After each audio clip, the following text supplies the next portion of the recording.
Old Kingdom, early Egyptian society. The first and second dynasties ruled Egypt for about 4 centuries. About 2700 BC, the third dynasty rose to power. Its rule began the Old Kingdom, a period in Egyptian history that lasted from about 2700 BC to 220 BC, ruled by pharaohs. During the Old Kingdom, the Egyptians continued to develop their political system. This system was based on their belief that their pharaoh was both a king and a god. The ancient Egyptians believed that Egypt belonged to the gods. They believed that the pharaoh had come to earth to manage Egypt for the rest of the gods. As a result, he had absolute power over all of the land and people in Egypt, but the pharaoh's status as a god came with many responsibilities. People blamed him as a god came with many responsibilities. People blamed him if crops did not grow well or if disease struck. They also demanded that the pharaoh make trade profitable and prevent wars. That the pharaoh make trade profitable and prevent wars. During the Old Kingdom, the duties of the pharaohs grew to help carry out these duties. The pharaohs hired government officials. Most officials came to the pharaoh's family. The most famous pharaoh of the Old Kingdom was Khufu, who ruled in 2500 BC. Egyptian legends say that he was cruel, but historical legends tell us that the people who worked for him were well fed. Khufu was best known for his monuments that were built for him. The social structure. By 2200 BC, Egypt had about 2 million people. At the top of Egyptian society was the pharaoh. Just below him were the upper class, which included priests and key government officials. Many of these priests and officials were nobles or people from rich and powerful families. Below the nobles was the middle class, lesser government officials, scribes, craftsmen, people, and merchants. Egypt's lower class, about 80% of the population, was made up mostly of farmers. During flood season, when they could not work the fields, farmers worked on the pharaoh's building projects. Below farmers in the social order was slaves and servants.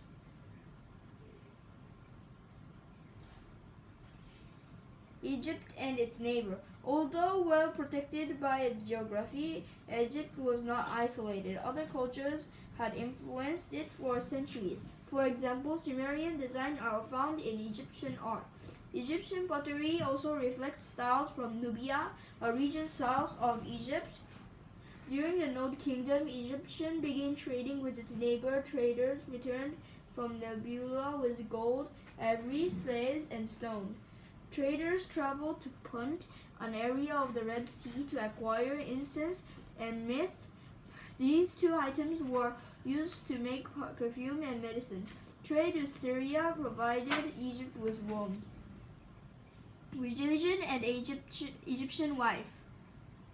The ancient Egyptians had strong religious beliefs. Worship the gods was a part of their everyday lives. Many Egyptian religious customs focused on what happened after people died. The gods of Egypt. Like Mesopotamia, Egypt practiced polytheism, but before the first dynasty, each village worshipped its own god. During the Old Kingdom, however, Egyptian officials tried to give some sort of structure to religious beliefs. Everyone expected to worship the same god, though how the worship the gods may differ from one region to Egypt to another. The Egyptians built temples to the gods all over the kingdom. The temples collected payments from both the government and worshippers. These payments allowed the temples to grow more influential. Over the time, certain cities became centers of the worship of certain gods. Memphis, for example, people who prayed Ptah, the creator of the world. The Egyptians had gods of nearly everything, including the sun and the sky and the earth.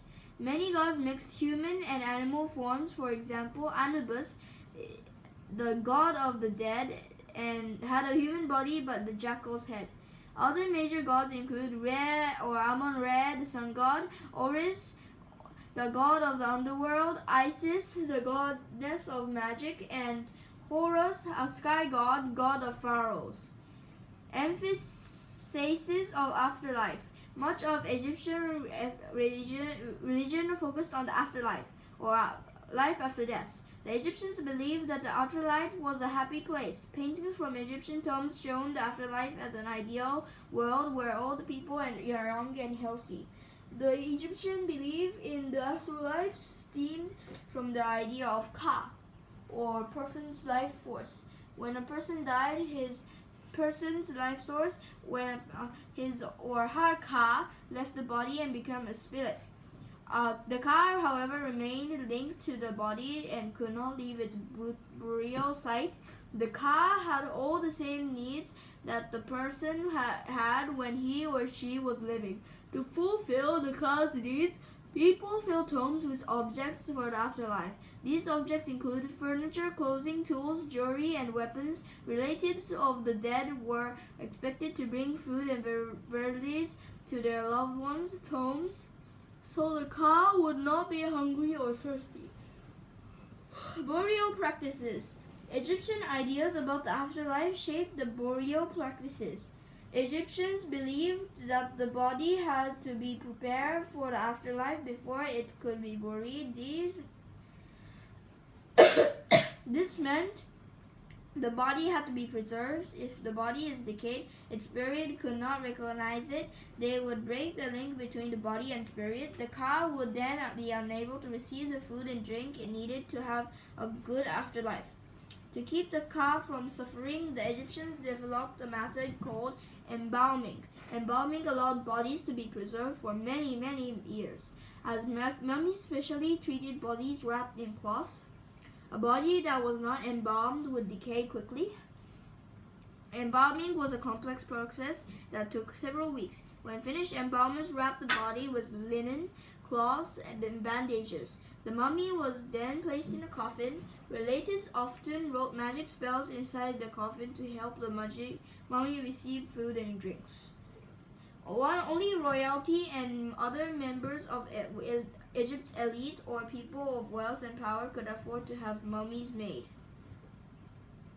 Peasant families buried their dead in shallow graves at the edge of the desert. The hot, dry sand and lack of moisture preserved the bodies naturally. The pyramids. Egyptians believed that burial sites, especially royal tombs, were very important. As a result, they built a spectacular monuments in which to bury their rulers. The most spectacular of them all were pyramids. Huge stone tombs with the four triangle-shaped walls that met at the point of the top.